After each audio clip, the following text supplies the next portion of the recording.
अस्सलाम वालेकुम, मैं हूं शाहजेब खानजादा। पहलगाम हमले के 2 हफ्ते बाद भारत की पाकिस्तान के खिलाफ जारहाना सोच में मजीद शिद्दत आती जा रही है और अब भारतीय हुकूमत और मीडिया ने बाज़ाब्ता तौर पर अपने मुल्क में जंगी माहौल पैदा कर दिया है। जंगी तरबियत और तैयारियों की ड्रिल्स शुरू कर दी गई हैं। साथ ही पाकिस्तान के सरहदी इलाकों में कुछ किलोमीटर तक कब्जे की हिकमत अमली के दावे किए जा रहे हैं। जबकि अब से कुछ देर पहले भारतीय वज़ीर आज़म नरेंद्र मोदी ने पाकिस्तान का नाम लिए बगैर कहा है कि भारत का पानी पहले भारत से बाहर जाता था मगर अब भारत के हक में बहेगा। दूसरी तरफ पाकिस्तान की दिफाई तैयारियां और मुशावरत मजीद तेज हो गई है। वज़ीर आज़म शहबाज शरीफ ने आज ISI के हेडक्वार्टर्स का दौरा किया है। वज़ीर आज़म के साथ नायब वज़ीर आज़म इसहाक डार, वज़ीर दिफा ख्वाजा आसिफ और तीनों सर्विसेज चीफ्स मौजूद थे। वाज़ेह रहे कि DG ISI lieutenant general Asim Malik को कुछ दिन पहले ही पाकिस्तान का नेशनल सिक्योरिटी एडवाइजर भी तैनात कर दिया गया है। वज़ीर आज़म ऑफिस के एलामिया के मुताबिक वज़ीर आज़म को मौजूदा सिक्योरिटी सूरत हाल पर तफसीली ब्रीफिंग दी गई, जिसमें पाकिस्तान की मशरकी सरहद पर भारत के बढ़ते हुए जारहाना और इश्तियाल अंगेज रवैये के तनाजुर में रिवायती खतरात से निमटने की तैयारियों पर खास जोर दिया गया। क़यादत को इलाकाई सलामती की सूरत हाल और ख़तरात के बदलते हुए तनाजुर बशमूल रिवायती अस्करी इक़दामात, हाइब्रिड वॉरफेयर की हिकमत अमलियों और दहशतगर्द प्रॉक्सीज से मुताल्लिक आगाह किया गया। वज़ीर आज़म और उनके साथ मौजूद शख्सियात ने नेशनल विजिलेंस, इदारा जाती हम आहंगी और ऑपरेशनल तैयारी को मज़ीद मुस्तहकम बनाने की ज़रूरत पर जोर दिया ताकि पाकिस्तान की खुद मुख्तारी और इलाकाई सालमियत की किसी भी खिलाफ वर्जी का मौसर और फैसला कुन जवाब दिया जा सके। वज़ीर आज़म ने इदारे की पेशा वराना महारत और स्ट्रेटेजिक फ़हम को सराहते हुए कौमी मफादात के तहफ़्फ़ुज़ और मुश्किल और मुतहर्रिक हालात में कौमी सलामती से मुतालिक बाखबर फैसलों में उसके किरदार की तारीफ की। वज़ीर आज़म ने कहा कि पूरी कौम अपनी बहादुर अफवाज के साथ खड़ी है। पाकिस्तान आर्मी दुनिया की सबसे ज़्यादा पेशावर और नज़्म ज़ब्त की हामिल अफवाज में से एक है। एलामी के मुताबिक फौजी क़यादत ने वतन अजीज़ के दिफा के लिए पाकिस्तान के गैर मुबहम अज़म का इयादा किया, चाहे वो ख़तरात रिवायती हों या गैर रिवायती। उन्होंने ये यकीन दहानी कराई कि कौम की मुकम्मल हिमायत के साथ मुसल्लह फ़ौज तमाम रियासती इदारों और कौमी ताकत के अनासिर की मदद से पाकिस्तान की सलामती, वक़ार और इज़्ज़त के तहफ़्फ़ुज़ के लिए हर वक्त मुकम्मल तौर पर तैयार है। पाकिस्तान भारत पर बलूचिस्तान में दहशतगर्दों को स्पॉन्सर करने का इल्ज़ाम भी लगा रहा है। आज भी कलअदम BLA के दहशतगर्दों ने मच में 7 सिक्योरिटी एहलकारों को शहीद कर दिया है। ISPR के मुताबिक भारतीय आलाकार BLA के दहशतगर्दों की मच में किए गए हमले में 7 सिक्योरिटी एहलकार शहीद हो गए हैं। दहशतगर्दों ने सिक्योरिटी फोर्सेस की गाड़ी को IED से निशाना बनाया। इस बुज़दिलाना और संगीन कार्रवाई के जिम्मेदारों को इंसाफ के कटहरे में लाया जाएगा। सिक्योरिटी फोर्सेस कौम से मिलकर बलूचिस्तान के अमन, इस्तेहकाम और तरक्की को सबूताज करने की कोशिशों को नाकाम बनाने के लिए पुरज़म है। इसके अलावा पाकिस्तान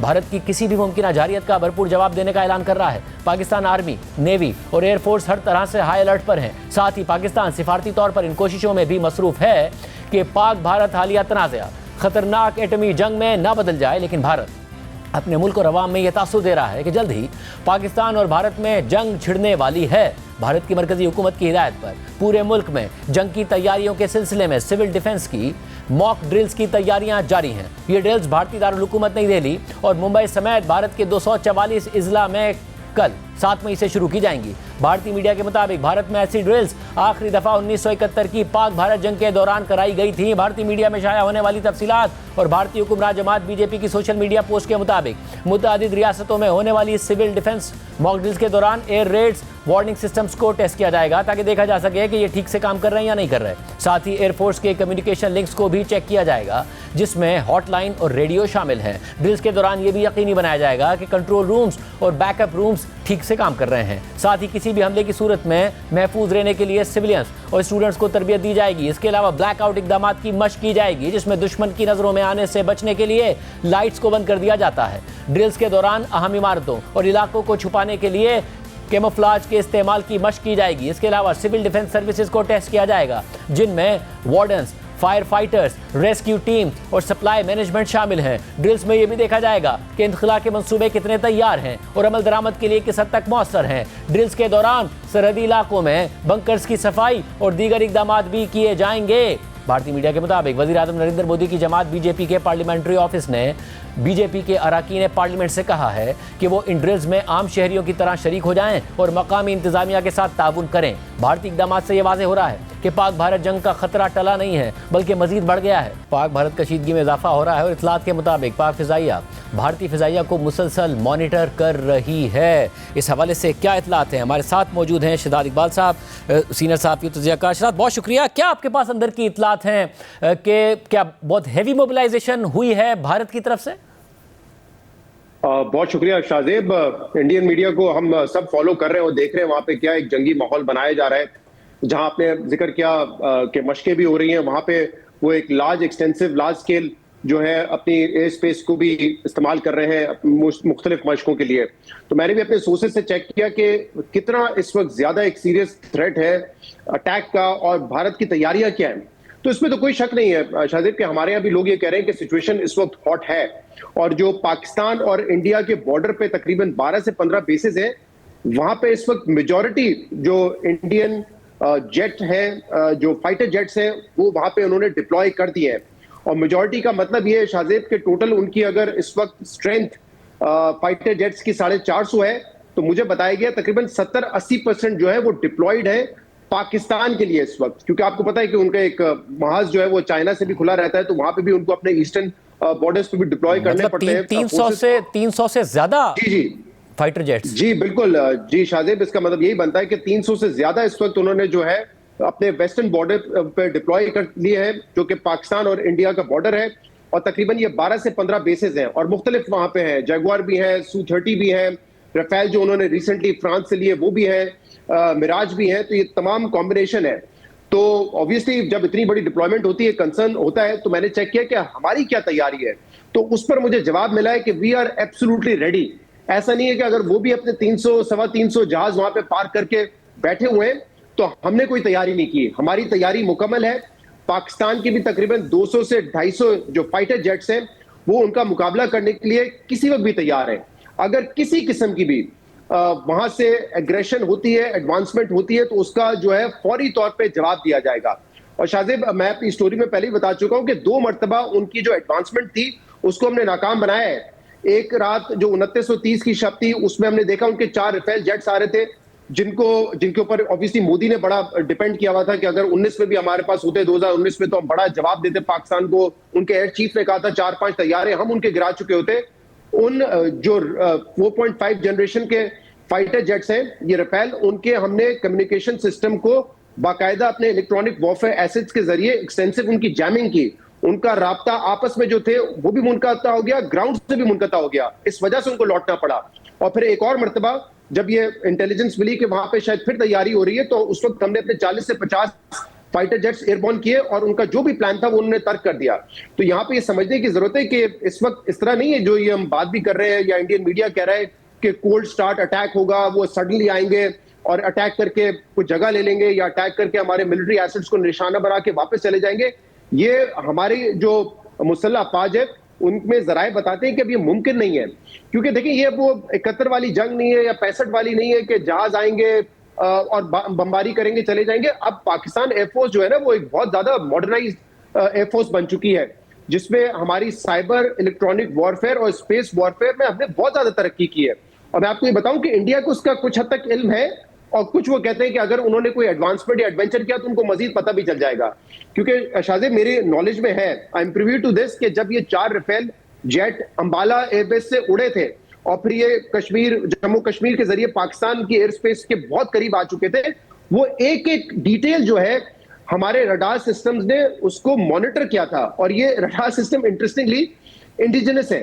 तो पाकिस्तान, वैसे तो आपको पता है अमेरिका, टर्की, चाइना, सबसे हमने मिलिट्री असिस्टेंस ली है, सपोर्ट लिया है, इक्विपमेंट भी लिया है, लेकिन अब पाकिस्तान अपने तौर पे भी और खासतौर पे पाकिस्तान एयरफोर्स अपने तौर पे भी बहुत तरक्की कर चुकी है। तो वो एक एक डिटेल थी और ये सिर्फ 4 से 5 मिनट की कार्रवाई थी कि वो अंबाला एयरबेस से उड़े, पाकिस्तान की तरफ आए और क्योंकि वो स्पाइस 2000 मिसाइल उसमें लगे हुए थे तो वो पाकिस्तान को अटैक कर सकते थे, लेकिन उनको वापस भेजा गया और उन्होंने इमरजेंसी लैंडिंग की है जाकर फिर श्रीनगर में। तो इस वक्त उनकी जितनी भी डिप्लॉयमेंट हो, हमारी एयरफोर्स जो है वो इस वक्त कॉन्फिडेंट है, कंप्लेसेंट नहीं है, कॉन्फिडेंट है कि हम किसी भी किस्म की उनकी दरअंदाजी हुई तो उसका जवाब देंगे, मुंह तोड़ जवाब उसका दिया जाएगा। और ये भी साथ में कह रहे हैं कि ये जो डिप्लॉयमेंट है इसमें बहुत सारी डिप्लॉयमेंट जो है ना वो ऑब्वियसली सिंबॉलिक भी होती है, एक पोस्चरिंग भी होती है दिखाने के लिए कि हम क्या कर रहे हैं। जैसे वहां पे डिफेंस ड्रिल्स है, अब बताए ना, इतना बड़ा इंडिया है, वो डिफेंस ड्रिल्स कर रहे हैं कि बच्चे मेजों के नीचे छुपे हुए हैं। अब खुदा ना खासा जंग छिड़े दो न्यूक्लियर ममालिक के दरमियान जो कि जदीद असले से, मिसाइल से, जेट एयरक्राफ्ट से लेस है, तो मेज के नीचे कोई बच्चा छुप के क्या करेगा बेचारा। तो मुझे तो ये विजुअल देख के जिस वक्त एक जंगी वॉर मॉन्गरिंग का माहौल पैदा कर रहे हैं, अपने बच्चों को खौफ में डाल रहे हैं, उसी से मुझे बड़ी परेशानी है कि वो क्या कर रहे हैं अपने बच्चों के साथ। लेकिन ये बहुत सारी चीजें पोस्चरिंग के तौर पे होती है, सिंबॉलिकली भी होती है। शाहजेब, इसमें एक और चीज मैं आपको बताऊं, आज आपने भी ये पढ़ा होगा, इकोनॉमिक टाइम्स की खबर है जिसमें उन्होंने ये कहा है कि जो तुर्कमेनिस्तान का एयरबेस है, और क्योंकि इंडिया ने वहां पे बड़ी इन्वेस्टमेंट की है, अपग्रेड किया है उस एयरबेस को, तो उस एयरबेस का भी इस्तेमाल हो सकता है। और अगर वो होगा तो वो फिर पाकिस्तान की ईस्टर्न बॉर्डर, यानी कि इंडिया पाकिस्तान बॉर्डर से नहीं होगा, वेस्टर्न बॉर्डर पे होगा, और ये बड़ा खतरा है पाकिस्तान को। मैंने इसमें अपने सोर्सेज को चेक किया, तो एक सोर्स ने तो मुझे बताया कि वो एयरबेस फाइटर जेट्स के लिए तो नहीं इस्तेमाल हो सकती, हेलीकॉप्टर्स के लिए हो सकती है। लेकिन दूसरी एक बड़ी अहम सोर्स ने बताया कि इट इज नॉट पॉसिबल, ये पॉसिबल ही नहीं है कि इंडिया जो है अपने फाइटर जेट्स के लिए तुर्कमेनिस्तान का एयरबेस इस्तेमाल करे और पाकिस्तान के वेस्टर्न बॉर्डर से हमला करने की कोशिश करें। वो कह रहे हैं आउट ऑफ क्वेश्चन है। लेकिन अगर ऐसा कुछ होता भी है तो हम अपने वेस्टर्न बॉर्डर्स पे भी तैयार हैं, वहां पे भी हम वेल इक्विप्ड हैं, किसी भी तरह की जो अगर एडवांसमेंट होती है उनकी तरफ से उसका मुकाबला करने के लिए। साहब, और आम बात ये कि आप ये कह रहे हैं कि ये नहीं हो सकता कि भारत बहुत हैवी मोबिलाइजेशन करे और फिर सरप्राइज अटैक करे। जो एक पाकिस्तान का इस वक्त जो निज़ाम है पाकिस्तान के पास, वो टेक्निकली एक चीज़ की खबर है कि क्या मोबिलाइजेशन हो रही है, उड़ते हैं तो पता होता है, करीब आते हैं तो पता होता है, कौन सी बेस पे कितनी मोबिलाइजेशन हो रही है, सब इल्म में है। एब्सोल्युटली उनके 12 से 15 जो एयरबेस हैं हमारे बॉर्डर के पास, वहां पे कौन से जहाज पार्क है, कब आकर पार्क होते हैं, फिर वो किस बेस पे जाते हैं, ये सारी इंफॉर्मेशन है। और मैं खुद बड़ा हैरान हुआ था, क्योंकि जाहिर सी बात है हमारा तो कोई मुसल्लाफात से ताल्लुक है नहीं, हम तो ज्यादा जब जंग का वक्त आता है तभी अपने आप को ज्यादा अपडेट करते हैं। तो मैं भी समझा था कि हमारी जो एयरफोर्स है वो रिवायती तौर पर है कि हमारे पास अच्छे जेट्स है, F-16 है, अब JT-10C आ चुके हैं जो कि 4.5 जनरेशन के जहाज हैं, तो हम मुकाबला कर लेंगे। लेकिन जब मैंने मालूम करने की कोशिश की और ये जब पता चला है कि हमारी cyber warfare, space warfare, electronic warfare में हमने कितना ज्यादा तरक्की की है, तो बड़ी हौसला अफजा बात है। क्योंकि उससे आप जैसे जब बालाकोट में क्या हुआ था कि वो आए पाकिस्तान की एयर स्पेस में, चंद सेकंड ही रहे, एक आध कौवे को मार के वापस चले गए। तो अब वो वाला मामला नहीं है। अब अगर वो आ रहे होंगे, हमें पहले से ही पता है कि वो आ रहे हैं and we will be prepared. तो इस वक्त परेशानी की बात यह है कि कोई अगर बुद्धू अभिनंदन जैसा आ गया, पहले ही उन्होंने जो रशिया के जेट्स हैं, जो फाइटर जेट्स हैं, उनकी बड़ी बेइज्जती करवाई है। अब शायद फ्रांस जो है वो बड़ा परेशान हो कि ऐसा ना हो कि इंडियन एयरफोर्स उसको इस्तेमाल करे, कोई एडवेंचर करने की कोशिश हो और उसमें वो नाकाम हो जाए। तो जिस तरह वो मिक्स की वैल्यू गिरी थी, तो फ्रांस को तो ये परेशानी होगी कि हमारे जो रफेल जेट्स हैं उसकी हमें उसमें वहां पे भी कोई नाकामी ना हो, कोई शर्मिंदगी इंडियन एयरफोर्स की वजह से ना हो। और वैसे भी आपको पता है कि वो मजीद आज थी खबर भी ये थी कि तकरीबन $7.5 बिलियन की इंडिया एक और डील कर रहा है रफेल मरीन्स के लिए, जो कि उनको नेवी को दिए जाएंगे। तकरीबन 26 जहाज है। बड़ी बहस हो रही है वहां पे कि $300 मिलियन का तकरीबन एक जहाज वहां पे खरीद रहे हैं, बहुत महंगा खरीद रहे हैं। तो वो कोशिश अपनी जरूर कर रहे हैं, but Pakistan is also well prepared. बहुत शुक्रिया। विशाल इकबाल अंदर की खबर बता रहे थे, तफसीलात इस हवाले से सामने रख रहे थे। इस शो के प्लेटफॉर्म से बार बार यही बात कर रहे हैं कि जंग ना हो, जंग किसी मसले का हल नहीं है, मगर भारत में जंगी जुनून तारी है। पाकिस्तान की इस हवाले से क्या तैयारी है? आज ISI के हेडक्वार्टर्स में ब्रीफिंग हुई, वज़ीर दिफा ख्वाजा आसिफ साहब भी वहाँ पर मौजूद थे।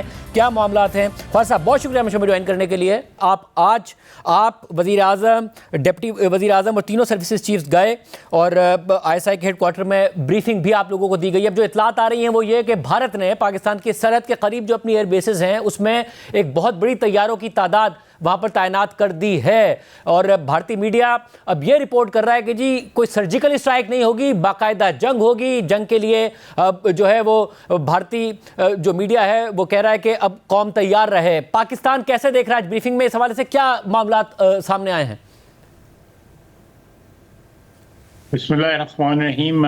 शाहजेब, ये जो क्लैश जो मैंने आज से बहुत देर पहले कहा था कि ये इमिनेंट हो गया है, वो आज भी बिल्कुल इमिनेंट है और किसी वक्त भी हो सकता है। लेकिन जो स्ट्रेटजी आप प्रेडिक्ट कर रहे हैं, ये it could be one of the choices they want to adopt.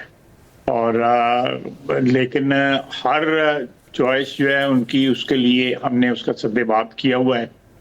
और चाहे वो सर्जिकल स्ट्राइक हो, चाहे वो ग्राउंड अटैक हो, चाहे वो एयर अटैक हो, या हमारे समुद्रों पे वो हमें एंगेज करें, हम सब जगह जो है ना उनके लिए हम वक्त तैयार हैं। और आज की जो ब्रीफिंग थी उसका क्रक्स भी यही था कि हर किस्म की जो है एक्सपेक्ट की जा रही है उनसे इनकर्जन, या आप कह सकते हैं हमला जो है, और उसका मुंह तोड़ जवाब जो है उसकी भी जो सूरत हाल है, जो हमने अपनी एक स्ट्रेटजी बनाई हुई है, वो भी वहाँ पे बताई गई। और अल्लाह खैर करेगा, हम उनको वापस अगर उन्होंने अंदर आने की कोशिश की तो फिर हम उनको घर पहुंचा के आएंगे इंशाल्लाह। ख्वाजा साहब, अब से कुछ दिन पहले जो खबर आई थी कि कुछ रफाल तैयारी करीब आए, उनका जो निज़ाम था ट्रांसमिशन सिस्टम जो है वो नाकारा हुआ और जिसके बाद वो वापस चले गए। अब जो भारतीय मीडिया जो प्रेजेंट कर रहा है वो ये कि एम्बुश किया जा सकता है बहुत बड़ी तादाद में पाकिस्तान के ऊपर। क्या इसका कोई इम्कान पाकिस्तान देख रहा है और इस हवाले से क्या तैयारी है? ठीक है, एम्बुश तो जो है वो कोई बड़े लेवल पे, जो अंग्रेजी में उसकी ट्रांसलेशन तो यही है कि छुप के जो है वो इस किस्म का किया जाए, लेकिन it is always on a small scale. अगर लार्ज स्केल एम्बुश जो मुझे नहीं नज़र आता कि इसका कोई चांस हो। लार्ज स्केल एम्बुश या लार्ज स्केल मूवमेंट जो है वो फौरन डिटेक्ट हो जाती है, और हम उनको कॉन्टिन्यूसली वॉच कर रहे हैं। उनकी जो प्रेजेंस है हमारे नज़दीक, जो हवाई अड्डे हैं हमारी सरहद के साथ साथ ऑल द वे सिंध तक और क्रीक्स तक जो है वो सारे के सारे हमारे नज़र में हैं, उन पे हमारा फोकस है, वो हमें नज़र आ रहे हैं। वहाँ पे कितने तैयारे हैं, क्या एक्टिविटी है, कौन आ रहा है, कौन जा रहा है, सब हमारी नज़र में है। कोई ऐसी बात नहीं है कि वो छुप के कर रहे हैं जिससे अम्बुश हो जाएगा। साहब, और इस वक्त सूरत हाल ये है कि 1971 के बाद पहली दफ़ा भारत के 244 अजला में जो है वो मॉक ड्रिल्स की जा रही हैं। इसके अलावा जो बहुत नरेंद्र मोदी के हामी मीडिया चैनल्स हैं वो ये रिपोर्ट कर रहे हैं कि जी जो कोल्ड स्टार्ट डॉक्ट्राइन है उसके तहत तेज़ी से हम आगे बढ़ेंगे, कुछ इलाकों पे कब्जा करेंगे, फिर पाकिस्तान से हम निगोशिएट करेंगे। ये आपके ख्याल में सिर्फ और सिर्फ एक झूठा बयानिया है या पाकिस्तान इस मामले को संजीदगी से ले रहा है कि इस किस्म का कोई इम्कान मौजूद है? देखें, ख्वाब देखने पे तो कोई पाबंदी नहीं होती। वो ख्वाब देख रहे हैं या अपनी पब्लिक को दिखा रहे हैं तो उस पे तो कोई पाबंदी नहीं है, लेकिन ख्वाब जो है वो ख्वाब ही रहेंगे। इंशाल्लाह अल्लाह खैर करेगा।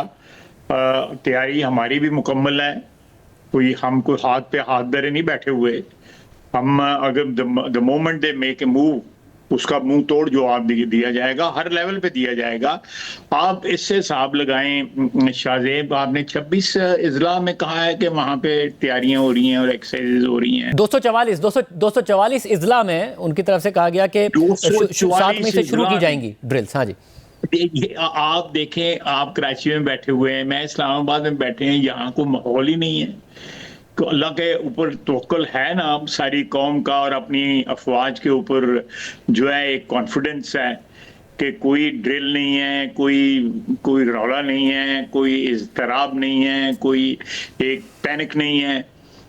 ये इट शोज के कौम जो है उसको अल्लाह की ज़ात पे अव्वलन और अपनी कुव्वत बाजू पे, अपनी अफवाज पे, यानी वो इत्मीनान है कि हमारा पूरा जो है वो डिफेंस जो है मुकम्मल है। और आप देखें, ये आपने अभी राफेल का जिक्र किया, वो आए और वो किसी नीयत से आए थे और they were flying very close to the border, और उनकी सारा कुछ ही आगे पीछे उनका जैम हो गया सारा कुछ। तो ये उनको एमरजेंसी लैंडिंग जो है वहाँ करनी पड़ी श्रीनगर के अंदर जो है। और वो एक उनका स्टार जिसको कहते हैं फाइटर जेट है उनका, या जो भी है, तो वो बड़ा उसका फख्र करते हैं कि हमारी एयरफोर्स में वो इंक्लूड हुआ है। तो अब देखें। और सब मगर इंशाअल्लाह ताला एक जो कंसर्न है जो कि बैनुल अक़वामी मीडिया भी नहीं एक्सपेक्ट कर रहा था, वो ये है कि भारत खुद भी अपनी मईशत को देखते हुए, बैरूनी सरमायाकारी को देखते हुए एक ऑल आउट वॉर नहीं चाहेगा। वो चाहेगा कि एक आध स्ट्राइक करे ताकि डोमेस्टिकली बयानिया बना सके। मगर ये जो ड्रिल्स हैं, ये क्या इस खदशे का इशारा नहीं है जो भारतीय मीडिया भी नैरेटिव बिल्ड कर रहा है कि जी अब पूरी तरह जंग ही होगी पाकिस्तान से?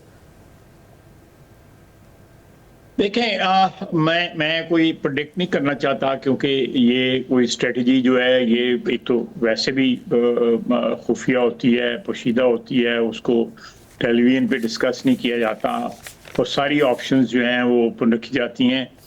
ये उनका ख्याल जो है कि ये हमारी किसी टेरिटरी पे कब्जा कर लेंगे, तो आपका क्या ख्याल है कि हम उनको कब्जा करने देंगे या उनको कोई 1 इंच हमारी टेरिटरी के ऊपर वो कदम रख सकेंगे?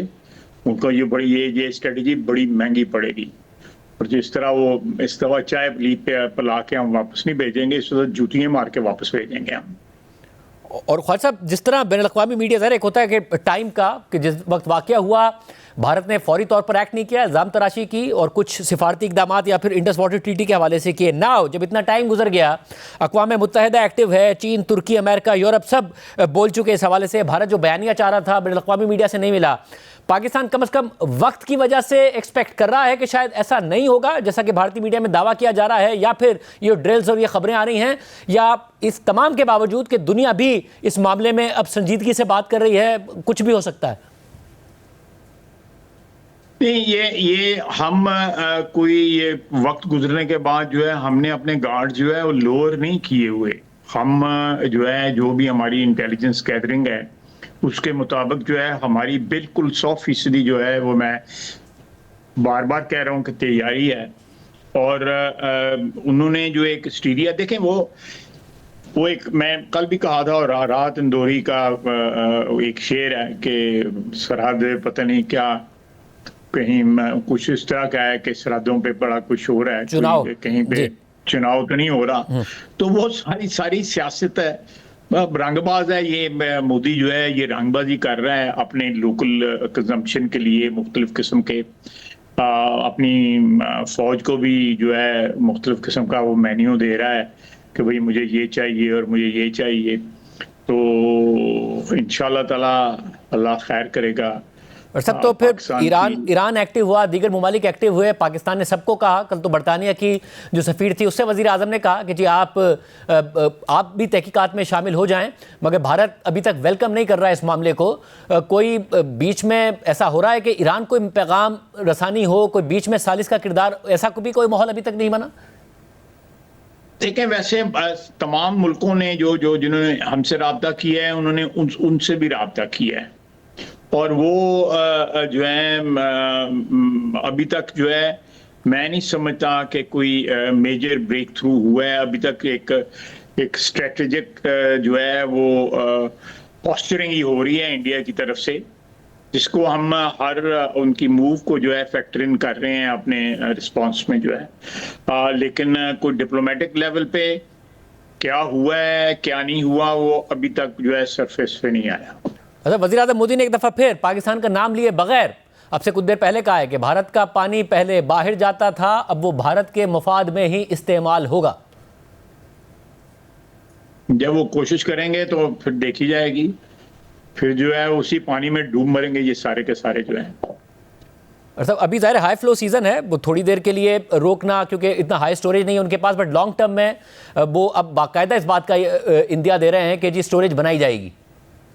देखें, जो मुझे इल्म है, मैं कुछ 4 साल जो है पानी का वजीर भी रहा हूँ।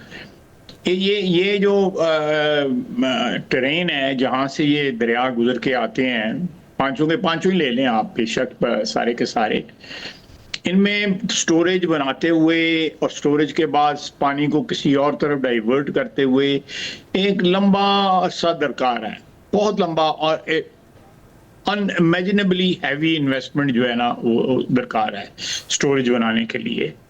तो अगर इन्होंने कोशिश की तो मैंने तो परसों तरसों कहा था कि it will be an act of war, और वो जो भी इस किस्म की कोई तामीर हुई स्टोरेज जो है या उसकी अटेम्प्ट की गई, वी विल डिस्ट्रॉय दैट, हम उसको तबाह कर देंगे। हम हमला करने में बिल्कुल हक बजानब होंगे। बहुत शुक्रिया वज़ीर दिफा ख्वाजा आसिफ साहब की गुफ्तगू आपने सुनी। आज मीटिंग में क्या हुआ, क्या मामलात हैं, इस सब पर उनका तबसरा आपने सुना। मगर इतने सारे तैयारे अगर भारत मोबिलाइज कर रहा है, पाकिस्तान की सरहद के करीब अपनी एयर बेसिस पर कर रहा है, क्या इसकी वजह हो सकती है, आगे क्या हो सकता है, इस हवाले से तज़िया मालूम करेंगे एक ब्रेक के बाद। भारत में मॉक ड्रिल्स की बातें हो रही हैं, मगर अभी तक नेवी और आर्मी की वो मोबिलाइजेशन नहीं है जो एयरफोर्स की मोबिलाइजेशन के हवाले से खबरें सामने आ रही हैं कि पाकिस्तान के करीब जो उनकी बेसिस हैं उसमें बहुत बड़ी तादाद जो है भारत के लड़ाका तैयारों की इस वक्त मौजूद है। Air vice marshal retired Shahzad Chaudhry sahab हमारे साथ मौजूद हैं। जो साहब बहुत शुक्रिया हमें ज्वाइन करने के लिए। और साहब ज़ाहिर है वहाँ पर अब एक मुकम्मल जंगी माहौल है, ये कह रहे हैं कि जी हम सर्जिकल स्ट्राइक इस दफ़ा नहीं होगी, जंग ही होगी। मोबिलाइजेशन भी एयरफोर्स की बहुत ज़्यादा हुई है। फिर वो कोल्ड स्टार डॉक्ट्रिन की बात करते हैं कि जी अचानक पाकिस्तान की हम टेरिटरी पर भी कब्जा करेंगे। क्या आपको नजर आ रहा है, क्या आप समझते हैं सारी की सारी सिचुएशन में? मेरा ख्याल है कि लैक ऑफ क्लैरिटी है। देखिए, कोल्ड स्टार्ट तो उस वक्त होता है जब आप दूसरी साइड तैयार ना हो।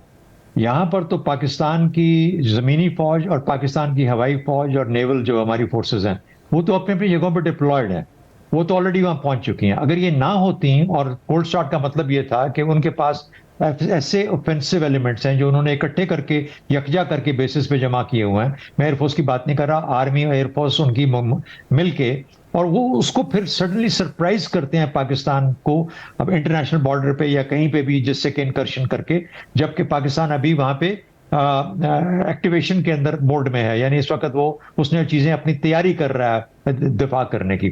तो उस सरप्राइज उस टाइम को इस्तेमाल करने के लिए उसको हम कोल्ड स्टार्ट बोलेंगे। तो वो तो मामला है नहीं, ये तो इतनी लंबा तैयारी का मौका मिल गया जहां पर पाकिस्तान की अफवाज ऑलरेडी अपनी जगहों पे मौजूद है। तो मेरा हालांकि कोल्ड स्टार्ट का तो एक, जिसे कहते हैं कि आप समझिए एक बहाना ही है। दूसरी बात, मैंने आपके प्रोग्राम में शायद या पहले किसी और जगह कहा कि हमें हर तरफ ध्यान करना चाहिए। सिर्फ हम ये ना देखें कि जहां पे उनकी फोर्सेस जमा हो रही हैं सिर्फ उधर देखें, वहां पे देखें जहां पर आपको एक्टिविटी नजर नहीं आती है। मिसाल के तौर पे, क्या हमारा जनूब जो है कराची की साइड या जो सिंध का एरिया है, वहां पर किस किस्म की एक्टिविटी हो रही है, चाहे वो, और सिर्फ नेवल नहीं है, वहां पे एयर और नेवल दोनों हो सकती हैं। तो इसलिए उस तरफ भी नजर रखने की जरूरत है। और ये सरप्राइज एलिमेंट ये हो सकता है कि आपको फोर्सेस यहां दिखाई जाएं लेकिन असल एक्शन किसी और जगह में हो। और साहब, और ऐसी सूरत में ज़ाहिर उनके पहले जो रफाल तैयारे हैं वो पाकिस्तान आए, उन्हें अंदाज़ा नहीं था कि पाकिस्तान के पास ये टेक्नोलॉजी मौजूद है कि उनका जो रडार सिस्टम था वो इनफेक्टिव हुआ, उन्हें वापस जाना पड़ा, लैंड करना पड़ा। अब जो भारतीय मीडिया ये कह रहा है कि जी बड़ी तादाद में पाकिस्तान पर अचानक हमला किया जा सकता है, ये क्या मुमकिन है या सिर्फ बातें हैं? शाहजेब, अगर इतनी तादाद में इंटरनेशनल बॉर्डर को वायलेट करते हुए कोई हमला करेगा तो ये तो खुला ऐलान जंग है। This is open war. अब उस ओपन वॉर का पाकिस्तान के पास मुख्तलिफ मराहिल के अंदर मुख्तलिफ जवाब हैं और उनको फिर इमीडिएटली इफेक्टिव बना दिया जाएगा। यानी अब हम सेक्टोरल वॉर की बात नहीं करेंगे, अब हम टोटल वॉर की बात करेंगे। अब क्या टोटल वॉर इस तरह की मुमकिन भी है आजकल के माहौल के अंदर? क्या दो न्यूक्लियर मुल्क इस तरह की खुली जंग कर सकते हैं जिसका कि किसी के पास कंट्रोल नहीं है कि कहां पे रुकेगी? मुझे नहीं लगता कि इस तरह मुमकिन है। तो मुझे ये लगता है ये डिसेप्शन है। बेशक डिप्लॉयमेंट्स हुई हैं, बेशक आपको जहाज नजर आएंगे, बेशक बहुत सारी फ्लाइंग हो रही होगी, जिस तरीके से गालिबन आपके यहां भी हो रही होगी। तो इसका ये मतलब नहीं है कि यहीं पे वो डिबेट होने वाली है। ये डिसेप्शन भी हो सकती है। आप नॉर्थ में ख्याल रखें जहां पर एरिया मुश्किल है, टेरेन मुश्किल है, लेकिन वहां पर शायद शैलो इनकर्शंस आसानी से हो सकती हैं।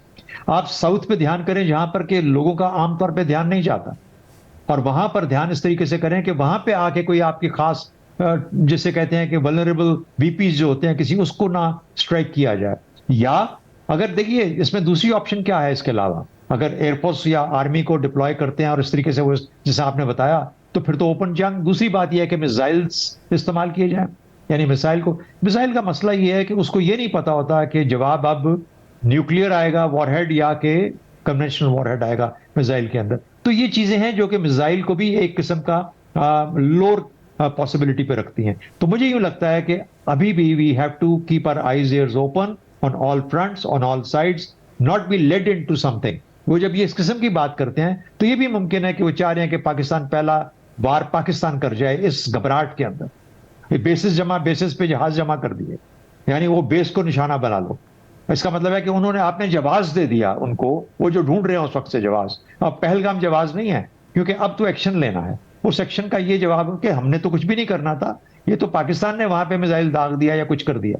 तो कहने का मतलब है कि इस किस्म की चीजें हो सकती हैं। So we have to, while it is walking on egg shells, but we have to do that. हमें अपनी नजर और सोच को बिल्कुल हरदम तैयार रखना चाहिए और देखें कि हमें कहां पे किस किस्म का, और हर तरफ हमारे रिस्पॉन्स ऑप्शंस ओपन होने चाहिए, क्योंकि मुझे यूं लगता है कि जैसे कि कुछ ना कुछ करने की वो कोशिश करेगा, लेकिन वो ऐसा बहाना ढूंढ रहा है जिसमें कि उसको जवाब मिल जाए अपनी, फिर बाद में एक मॉरल पोजीशन का कि जी मैंने तो इसलिए ये काम किया था। साहब, और अब ये मॉरल पोजीशन जो है, जो साहब ये ऐसी है कि अगर वो कुछ ना कुछ करते हैं, जो कि हुकूमत भी एक्सपेक्ट कर रही है कि वो कुछ ना कुछ ज़रूर करेंगे, भारतीय मीडिया भी यही कह रहा है, पाकिस्तान में भी एक्सपेक्टेशन है, तो वो हाई मॉरल ग्राउंड क्लेम करेंगे तो पाकिस्तानी हुकूमत, पाकिस्तानी रियासत पर ज़ाहिर दबाव होगा, वो रिस्पॉन्ड करेंगे, तो कुछ भी करना एक ऑल आउट वॉर की तरफ नहीं ले जाएगा दोनों ममालिक को?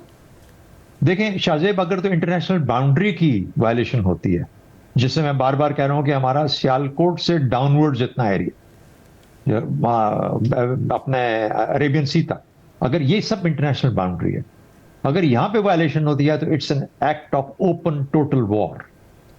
अच्छा, एक तो ये चीज हमें वाज़ेह होनी चाहिए। और क्या, जैसा मैंने कहा, कि क्या ओपन टोटल वॉर हो सकती है दो न्यूक्लियर मुल्कों के अंदर? क्योंकि फिर उसके अंदर सिर्फ हम ही नहीं रह जाते, क्योंकि इसकी तपिश ऐसी है, ये तो तबाही है ना। फिर उसके बाद ये तबाही, फिर चीन का भी कोई ना कोई एलिमेंट आ जाता है, और भी ताकतें बीच में आ जाती हैं, तो ये थोड़ा एक, जिसे कहते हैं, मोर कॉम्प्लिकेटेड कॉम्प्लेक्स सिचुएशन बन जाती है। What is possible? अब देखिए, लाइन ऑफ कंट्रोल के ऊपर वेरिएशंस आती रहती हैं आगे पीछे, तो लेकिन वहां पे डेप्थ नहीं मिलती, वहां पर असर नजर नहीं आता। जब आप करते हैं कोई काम तो you don't get and make a loud noise, और आप उससे कुछ पॉजिटिविटी अपने लिए पॉलिटिकल लेवल पे गेन नहीं कर सकते, ना स्ट्रेटेजिक ना पॉलिटिकल। आई डोंट नो कि कहां पे उनको, कहां पे वल्नरेबल वीपीज ऐसे मिलेंगे, एक मिलेगा, दो मिलेंगे, देर कर सकते हैं, खुदा न खास्ता, मेरा नहीं ख्याल। But I would be very very careful from Madhopur headworks upwards, यानी कि कश्मीर के एरिया में, and in the south, to make sure कि हमारी अटेंशन इन दो जगहों से कभी ना हटे। और ये मैं आपको बता रहा हूं कि मॉरल के, देखिए मॉरल ग्राउंड जो है वो इस तरीके से है कि अगर वो पाकिस्तान गलती में आके, ट्रैप में आके अगर पहला एक्शन लेता है, उनको जवाब मिल जाता है, और वो ये कहते हैं कि हमने जंग नहीं छेड़ी, ये तो पाकिस्तान ने कुछ किया जिसकी वजह से ही करना पड़ा, तो जिसे कहते हैं कि हैव टू डू दैट। बहुत शुक्रिया, गुफ्तगू आपने सुनी। प्रोग्राम में एक ब्रेक शामिल करते हैं। आज एक और अहम डेवलपमेंट हुई है, उसकी तफसीलात आपके सामने रखेंगे एक ब्रेक के बाद। सुप्रीम कोर्ट के आईनी बेंच के सामने आज मखसूस नशिस्तों के केस की समाअत हुई है, जिसमें 2 जजेस ने इलेक्शन कमीशन, नून लीग और पीपल्स पार्टी की नजरसानी की दरख्वास्तें मुस्तरद कर दी, जबकि 11 जजेस ने नजरसानी दरख्वास्तों पर नोटिस जारी कर दिए हैं। जस्टिस अमीनुद्दीन खान की सरबराही में कायम 13 रुकनी आईनी बेंच में justice Jamal Khan Mandokhail, justice Muhammad Ali Mazhar, justice Ayesha Malik, justice Hasan Azhar Rizvi, justice Musarrat Hilali, justice Naeem Akhtar Afghan, justice Aqeel Abbasi, justice Shahid Bilal Hassan, justice Hashim Kakar, justice Salahuddin Panhwar, justice Aamer Farooq और जस्टिस अली बाकी डचवी शामिल हैं। 12 जुलाई के फैसले के खिलाफ नजरसानी की दरख्वास्तें मुस्तरद करने वाले जजेस में जस्टिस आयशा मलिक और जस्टिस अकील अब्बासी शामिल हैं। मखसूस नशिस्तों के हुसूल के लिए सुन्नी इत्तेहाद काउंसिल ने सुप्रीम कोर्ट से रुजू किया था, ताहम 12 जुलाई 2024 को 8 जजेस ने कसरत राय से मखसूस नशिस्तें पीटीआई को देने का फैसला दे दिया था। इसके बाद इलेक्शन कमीशन ने फैसले की वजाहत के लिए सुप्रीम कोर्ट से रुजू कर लिया था, जिस पर 14 सितंबर को सुप्रीम कोर्ट के 8 जजेस ने वजाहत जारी करते हुए कहा था कि फैसले पर अमल दरामद में ताखीर के नताइज हो सकते हैं। फिर 18 अक्टूबर को 8 जजेस ने एक और वजाहत जारी की और कहा कि इलेक्शन एक्ट में तरमीम से भी 12 जुलाई का फैसला गैर मौसर नहीं हो सकता। इलेक्शन कमीशन एक्ट में तरमीम का इतलाक माजी से नहीं हो सकता। ताहम सुप्रीम कोर्ट के 12 जुलाई के फैसले पर अमल दरामद नहीं हो सका है और इस फैसले के खिलाफ इलेक्शन कमीशन, नून लीग, पीपल्स पार्टी और जेयूआई ने नजरसानी की अपीलें दायर कर रखी हैं, जिन पर आज 13 रुकनी आईनी बेंच ने समाअत की। आज दौरान समाअत नून लीग के वकील हारिस अजमत ने कहा, मखसूस नशिस्तें ऐसी जमात को दे दी गई जो केस में फरीक ही नहीं थी। जैसे आयशा मलिक ने इस पर रिमार्क दिए कि इस नुक्ते का जवाब फैसले में दिया जा चुका है। आपकी नजरसानी की बुनियाद क्या है? जस्टिस जमाल मंदूखेल ने रिमार्क्स दिए कि हमारे सामने आरओ का ऑर्डर और इलेक्शन कमीशन का फैसला मौजूद था। नून लीग के वकील हारिस अजमत ने कहा कि पीटीआई के वकला की फौज थी मगर इन ऑर्डर्स को चैलेंज नहीं किया। जस्टिस जमाल खान मंदूखेल ने सवाल उठाया कि क्या हम एक पार्टी की गलती की सजा पूरी कौम को दे दें? क्या सुप्रीम कोर्ट के नोटिस में एक चीज आई तो उसे जाने देते? जस्टिस आयशा मलिक ने रिमार्क्स दिए कि हमने सारे नकात तफसील से सुनकर फैसला दिया था। जस्टिस अकील अब्बासी ने रिमार्क्स दिए कि आप नजरसानी में अपने केस पर दोबारा दलाइल दे रहे हैं, आप नजरसानी की ग्राउंड्स नहीं बता रहे।